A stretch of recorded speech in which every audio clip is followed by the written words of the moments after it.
Hola, ¿qué tal amigos? Gracias por estar nuevamente con nosotros. Soy Alejandro Marcano Santelli y esto es Sin Filtro por Univista TV. Bueno, hay una nueva mesa de negociación de trabajo que va a comenzar a trabajar el próximo 1 de agosto.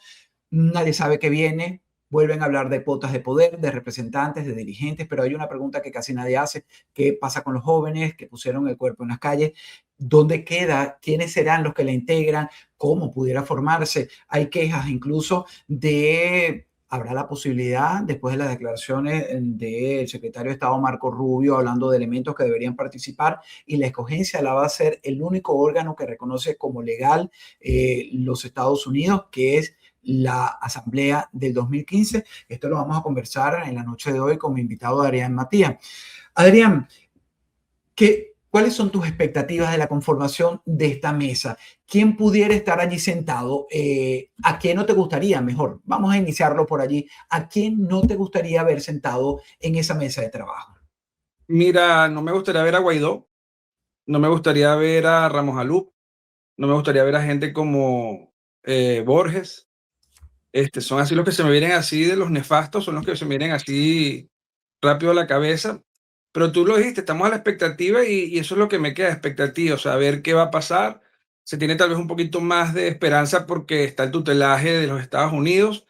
Sin embargo, soy cauteloso con esperanzas o con las expectativas que me puede generar, porque yo, por ejemplo, yo nunca esperé que se metieran y sacaran a Maduro a bombazo, pero dejaran a Delcy, a Diosdado y a Jorge Rodríguez y que estuviesen ahí. Entonces, como ya tuve esa experiencia, que fue como medio extraño esa jugada del 3 de enero, estoy cauteloso, esa es la Pero, palabra de pero un paso. estás confiado en que algo bueno va a salir. Fíjate, cuando Marco Rubio me deja pensando a mí, no lo tenía en mis análisis. La posibilidad de que el fracaso del interinato que presidió Juan Guaidó, pero es diputado. Si se va a escoger a gente que está pues vista como parte de la legalidad, porque desde el 2015 forman parte, él era suplente, hay la posibilidad de que ocurra. Julio Borges, también muy descalificado de ese interinato porque presidió una cancillería, muy cuestionado con el tema de dinero que se recibieron de ayudas, incluso de los Estados Unidos, de ayuda humanitaria, de la USAID, y que fueron repartidos y se le pagaron sueldos a todos estos diputados durante estos años sin que estuvieran trabajando, y que algunos mintieron y dijeron que jamás habían recibido un dinero. Pero también nombra a Henry Ramos Ayub, que viene del sector político. Yo no creo que él actualmente esté allí, así que, pero si salen estos nombres a trabajar en una reconstrucción, pues presidida para esa tercera fase de la que habló la administración del presidente Trump, ¿estaríamos condenados a un fracaso? Mira, la verdad es que, bueno, yo no sé si los Estados Unidos se vaya a permitir ellos mismos fracasar en esa propuesta, ¿no? Entonces ellos tendrían que presionar a estos personajes de un lado y del otro a comportarse a la altura, ¿no? Tal vez esta mesa de negociación nueva es como un parapeto que están montando ahí para que no se sienta que los Estados Unidos está siendo tan intervencionista como quien diría. Yo espero que sea algo así, como, porque no entiendo para qué darle tanta legalidad a una gente que está más que demostrada que son ilegales, ¿no? Pero es lo que te digo, yo la confianza tengo, que es más o menos la confianza que uno puede tener desde el 3 de enero, es que ya los chavistas y la oposición no están solitos. Ahora hay un tercer jugador ahí que les puede dar su tate quieto. Eso es lo que yo esperaría, ¿no? Que no les dejen hacer sus marramucias como ya han hecho en el pasado. ¿En qué momento sentiste, Adrián, que la política te había utilizado y te obliga a irte al exilio desilusionado? Mira, la política como tal puede ser después de la protesta del 2014, porque yo me vine en 2015. Y lo que me di cuenta, perfecto, no solamente la política, fue también un poco de la actitud de la misma sociedad civil, de, o sea, que no, como que no hay una disposición de echarse el resto o entregarse al 100%. ¿Me explico? Había quien sí lo hizo, un personaje, Oscar Pérez, por ejemplo, se entregó al 100%, pero era eso de que todo parecía como un show, como una farándula, tenían a los más restiados como imagen, tal vez, pero de parte de la dirigencia política y de una gran parte de la sociedad civil, porque la sociedad civil no está preparada para enfrentarse al chavismo. De hecho, lo único que pudo enfrentar al chavismo fueron los Estados Unidos. Entonces ahí tú sabes el nivel de violencia que habría que haberles ejercido a ellos. Pero bueno, cuando yo me di cuenta que ninguno de esos dos factores estaban como alineados hacia lo que había que hacer, que era una salida de fuerza contundente, yo ahí me medio decepcioné y fue cuando decidí, mira, que ya yo no tengo nada que hacer.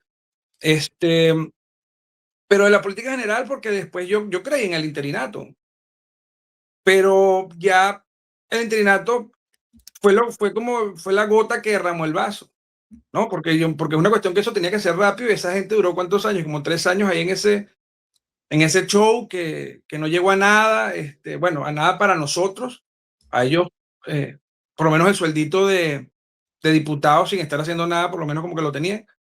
Pero bueno, la política, y bueno, y nos usó todo este tiempo. Porque ahorita que ¿Le has cuando perdido la confianza a esa política realmente? Es decir, a sí, yo pesar de que tengamos una tercera vía, que es el tutelaje de Donald Trump, ¿tienes cero confianza en estos políticos, tanto los rojos como de la cuestionada oposición?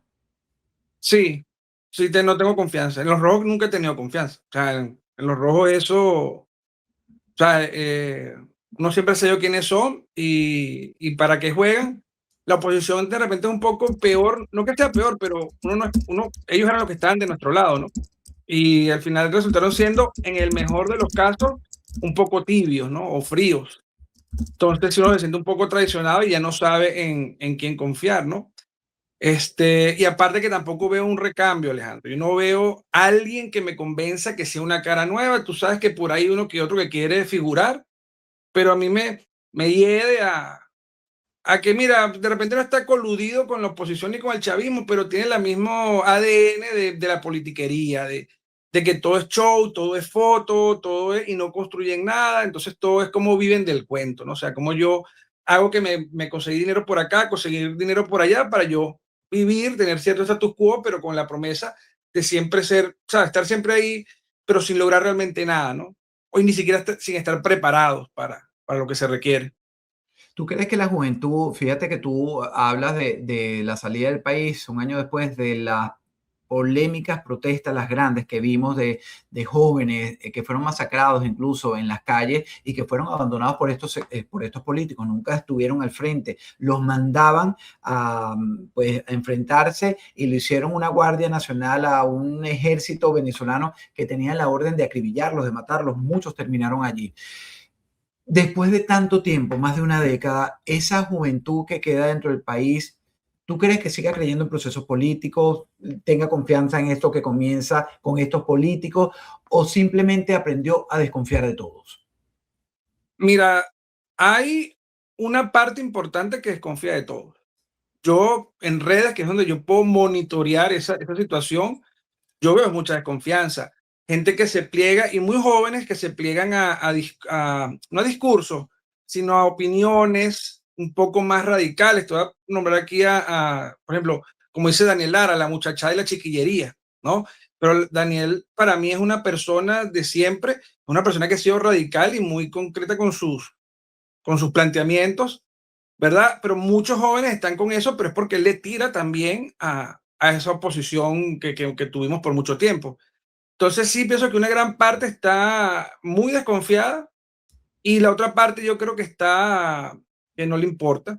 Puede ser la que está dentro de Venezuela porque tenía que era o vivo o pierdo mi vida peleando contra algo que no sé si voy a lograr. Entonces prefiero vivir.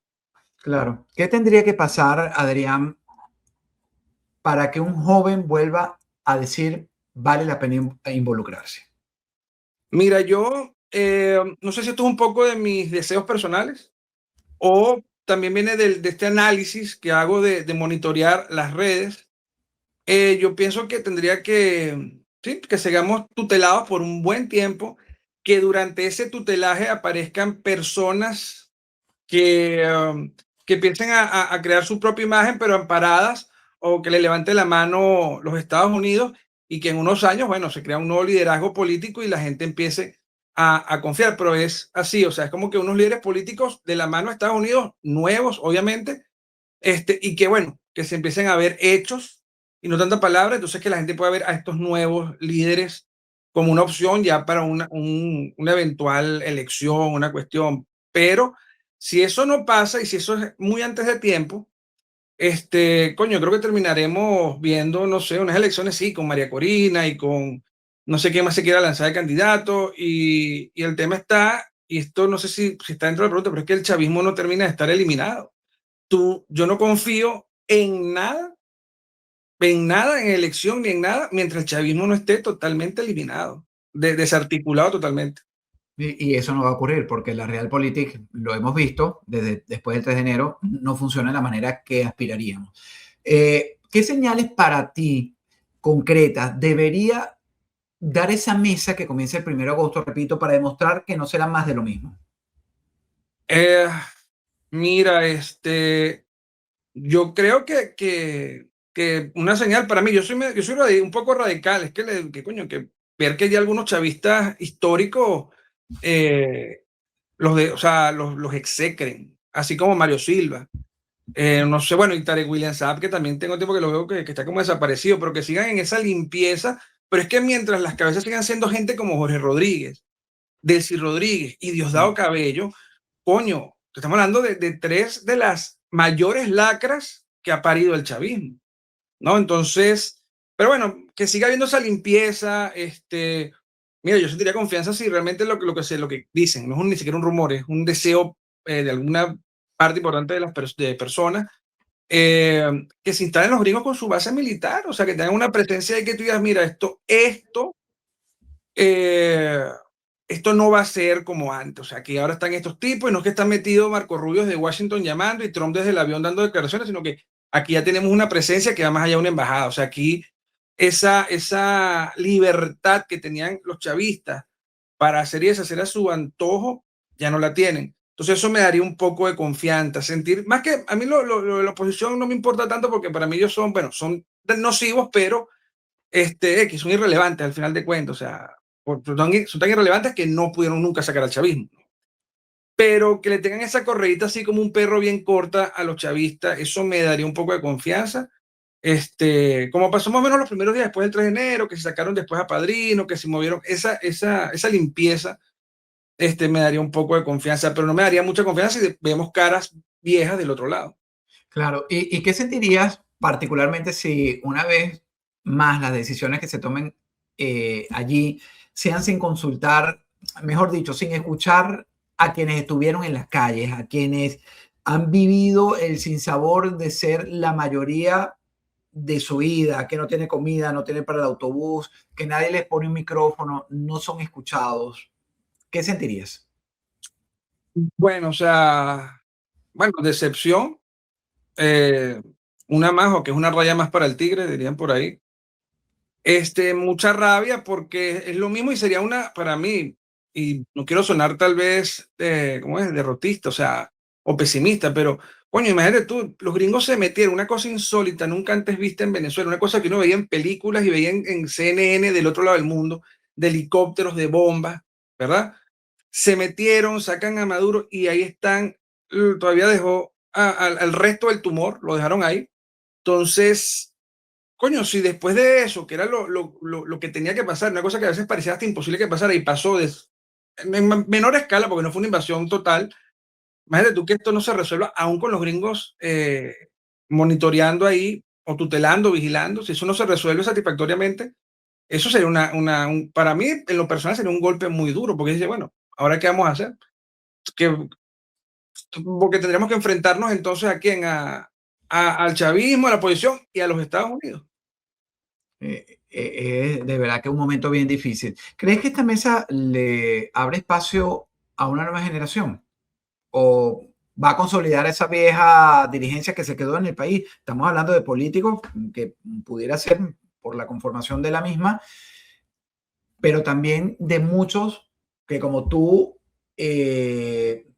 aunque no salieron, querían y salían a las calles a luchar. No sé, mira, yo pienso que si están metidos, ya pensando que esa negociación es entre Asamblea del 2015 y 2000 y la chavista, ahí podrán salir caras nuevas, pero serán los títeres de los viejos, de los que estaban, de los que no, o sea, pondrán a los nuevos, sí, a los nuevos títeres, que no están rayados, no tienen tanto repudio, los pondrán ahí. Entonces, van a estar detrás de todo, van a seguir los mismos de siempre a nivel de oposición.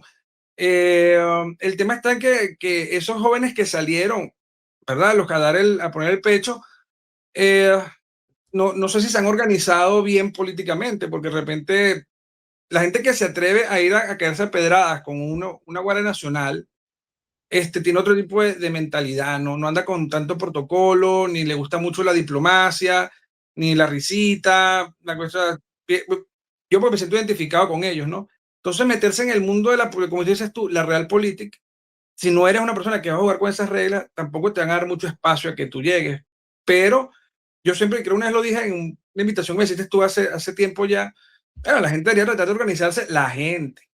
Lo que pasa, ¿sabes cuál es el problema, Alejandro? Que cuando se organiza la gente, el que termina organizándose, no es el que tiene las buenas intenciones o el que tiene la visión, termina siendo la escoria, ¿no? Que ve una oportunidad de tener poder o guisar, entonces forma su cuestión y terminan cayendo los mismos. Pero los que tienen valores, esa gente por alguna razón como que o no se interesa o no termina llegando. No sé, yo me siento aquí como que estoy siendo el pesimista de... No, es que yo comparto contigo y ese desencanto lo tengo. Yo me he convertido en una de las personas en las que poco creo. Son muchos años enfrentando el periodismo desde mi país, el exilio, conociendo ahora el cubano, viviendo en este patio por 20 años, una cosa y otra. Al final te vas desencantando de los políticos. ¿Por qué? Por eso mismo terminan haciendo de su vida política una cuota de poder. Y esto me lleva a preguntar, es decir, que no te preocupes porque compartimos ese mismo sentimiento.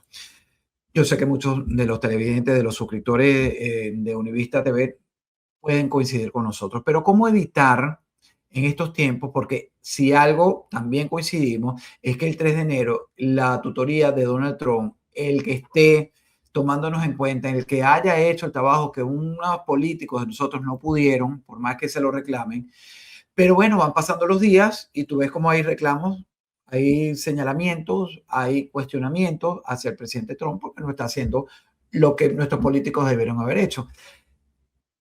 Adrián, ¿cómo evitar, según tu criterio, que el desencanto termine convirtiéndose en una apatía política? ¿Cómo evitarlo? Mira, es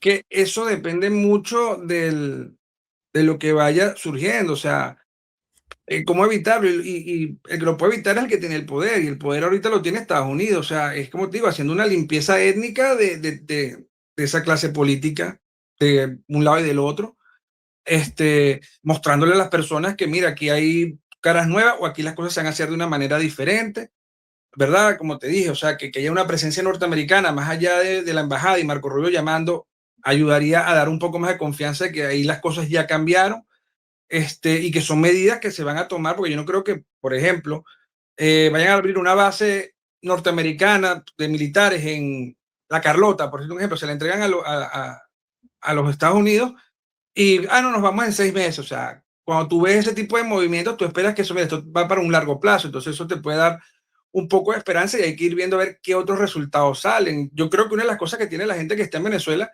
es el tema de que empieza a ver que el dinero les alcanza, ¿no? O sea, que sientan que sí, que la cosa va mejorando y eso les puede ir dando el ánimo, porque de repente desde afuera uno ve la decepción, que se dijeron a Delcy, que no me aparezca otra vez Guaidó en una negociación, pero el que está dentro tiene otra visión, pues yo quiero es que poder vivir, quiero poder comprar comida, quiero poder comprar mis servicios, quiero poder pagar, no sé, el colegio de mis hijos, ¿sabes? Entonces, si esta mesa de negociación con el tutelaje de los Estados Unidos empieza a producir esos resultados en la calle, que se vean, que se sientan, pero no como uno ve en las redes, que es la burbujita de enchufados o en Caracas, sino que tú veas que ya empieza a ser una realidad para muchas más personas, eso también puede hacer que no caigamos en apatía política o que no caigan adentro de Venezuela. Así es. Si te llamaran a participar de esta nueva mesa de trabajo, ¿aceptarías? O sea, yo sentarme como un diputado ahí. No, o como un venezolano que va a adelantar el trabajo en esta tercera fase contemplada por la administración Trump. Olvidemos que, porque no tenemos ninguna señal, esperaremos las próximas horas, pero por ahora no hay señal de quiénes la van a conformar de un lado y de otro. Podemos suponer incluso que haya tecnócratas designados desde Estados Unidos, gente que se les dará permiso de volver y que se les resguarde y se les garantice su integridad, porque sabemos que todavía, como tú dices, el régimen impera allí, pero no está descartado que puedan llamar a cualquier persona. ¿Tú aceptarías una invitación de sentarse a trabajar por el futuro de Venezuela allí? Mira, tú, o sea, yo te voy a decir que sí, la respuesta corta sí aceptaría. No sé qué tanto tenga yo que aportar, porque yo me he vuelto una persona que yo, para creer en una persona, en alguien, tengo que saber qué estudiaste, qué experiencia tienes, práctica en el sector privado, o sea, qué has hecho con tu vida, qué has construido para que tú merezcas tener cierta posición. Yo, no, nunca me he vinculado con ese mundo, pero sí participaría por lo menos para ver cómo es eso, ¿no? Para ver por cuál camino está yendo, pero sí participaría. Fíjate, ¿qué condiciones pondrías? Eres incrédulo y lo entiendo porque nos han engañado durante muchísimos años, pero ¿qué condición pusieras para poderte sentar allí? ¿Qué condición pusiera para poderme sentar allí? Mira, que bueno, que agarren primero, coño, que si pueden sacudirse un poco más de chavistas y de preferencia cobrar por lo menos los 25 millones de dólares de Diosdado en vez de estarse tomándose fotos con él en La Guaira.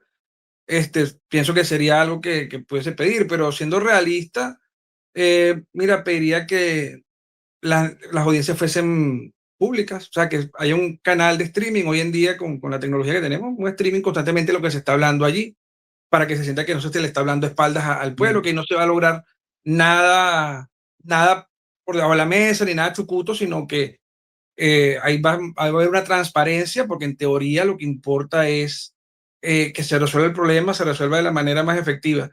Pediría eso y bueno, y pediría, mira, que hay que llegar a un punto en el que la economía tendría que dar un cambio hacia hacer una, ¿cómo se llama? Una economía más de libre mercado, ir reduciendo el Estado, que se vaya o a redactarse una nueva constitución y deshacer la chavista, así sea plantear cómo se puede ver, regresar a la anterior, porque sabes que hay quienes mantienen la hipótesis de que la del 99 es ilegal porque la manera en la que se escogió no está amparada en la constitución del pacto de punto fijo y por ende esa constitución del 99 es irrita, pues, o sea, no aplica.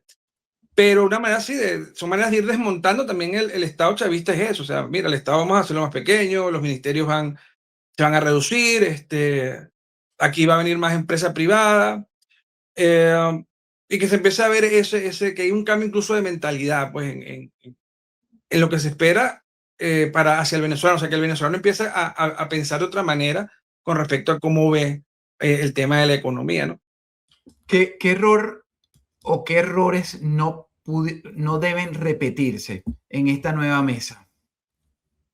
Mira, aquí voy a pecar de insolente. El error para mí es volver a hacer una mesa, ¿no? Yo esperaba otra cosa, pero como digo, yo soy una persona de repente radical o ignorante, entonces me voy por allá. Pero ¿qué errores no deberían repetirse? Bueno, que no pueden pararse de esa mesa con unas elecciones, por ejemplo, de ningún tipo, ni regionales, ni de junta de condominio, no, o sea, no es lo mismo, porque es el ciclo, ¿no? Protestas, tal y qué sé yo, y después unas elecciones y tal. O sea, yo no siento confianza, Alejandro, y eso se lo he dicho a mi familia, que es con las personas con las que hablo, si en Venezuela hay unas elecciones y todavía Diosdado Cabello es ministro de Interior y Justicia, es que es él, ¿no? Y Ujú. si Delcy Rodríguez todavía es presidente interina, encargada, la cachifa de Trump, lo que sea, o que mucho menos Jorge Rodríguez siga teniendo. Yo no pudiese confiar en unas elecciones. Es que así Trump diga, no, yo voy a vigilar eso. No puedo confiar en esa gente. O sea, y es que ellos, si quieren ser coherentes, los Estados Unidos, si tú me sales diciendo que esta gente hacía trampa o que había la posibilidad, porque los documentos de la CIA no, como que no decían que hicieron trampa, sino como que tenían la intención, tenían la capacidad, teóricamente era posible, o sea, eh, entonces, coño, vas a hacer unas elecciones sabiendo que una gente que tenía la capacidad, las intenciones, que las hizo, que sabe que la misma empresa fraudulenta admitió el fraude en el 2018, de que se modificaron los resultados. vas a ir, o cómo va a ser ese sistema de votación, con máquinas, ¿no? Mira, ok, quiero que sea voto manual y que el Plan República, ¿sabes quién sea el Plan República? Los Marines. Y mi confianza es ese tamaño, o sea, y yo creo que como yo, hay mucha gente por ahí con la cuestión del Estado 51, que yo no sé si sea legalmente posible, vamos a empezar por ahí, ¿no? Pero hay mucha gente que esa idea no le molesta, a menos que sean bots, no sé de quién, pero hay mucha gente que parece que la idea del Estado, y yo te soy honesto, si eso me dices a mí, mira, esto es posible, ¿qué quieres? ¿Estado 51 o elecciones con quien tú quieras? Estado 51. Es la única manera de que ese territorio llamado Venezuela pueda surgir un poquito medianamente decente. Si no, tiene que haber cambios muy radicales. Sí, y esperando esos cambios, nosotros seguimos apostando a ellos y a través de Univista TV, señores, pues conversaremos con muchos venezolanos para entender qué es lo que hay, qué es lo que se plantea y cuál es esta hoja de ruta en la que está trabajando la administración del presidente Trump. Algo que no hayas dicho con lo que quieras finalizar, no sé si un mensaje que quieras compartir con jóvenes dentro de Venezuela, los que están en el exilio, que son muchísimos, con tu familia, algo que quisieras expresar a través de esta plataforma de Univista TV en Sin Filtro. Bueno, sean escépticos, sean cautelosos. Ahí en la manera de evaluar estos hechos, recuerden que la política es sucia y Venezuela ahorita está en medio de unos juegos por intereses vamos a llamarlo así, facciones o factores de poder que son inalcanzables para nosotros los civiles. Entonces, por eso hay que ser muy cauteloso en cuanto a quién escuchar, a quién seguir, ser exigentes con respecto a quién pretende liderarnos. No podemos permitir que nuestro líder sea un tipo que, sí, tengo un título, soy ingeniero, politólogo, tal. Pero mijo, ¿en qué has trabajado tú? No, bueno, ¿en qué has trabajado? ¿En qué empresa? ¿Qué has construido? Muéstrame algo que me diga a mí, tú tienes capacidad, o sea, ser más exigente, ¿no? Bueno, en esa exigencia, pues hay que compartirla y hay que ser hasta exigentes con uno mismo en la medida de no conformarnos para que se logren los objetivos trazados, no solo por la administración, nosotros que tenemos una gran oportunidad después del 3 de enero de tener una Venezuela libre y que esto alcance también a la libertad de Cuba y de Venezuela. Gracias, Adrián Matías, por habernos acompañado el día de hoy. Y a ustedes, amigos, gracias por acompañarnos en Univista TV. Soy Alejandro Marcano Santelli de Sin Filtro. Hasta una próxima oportunidad.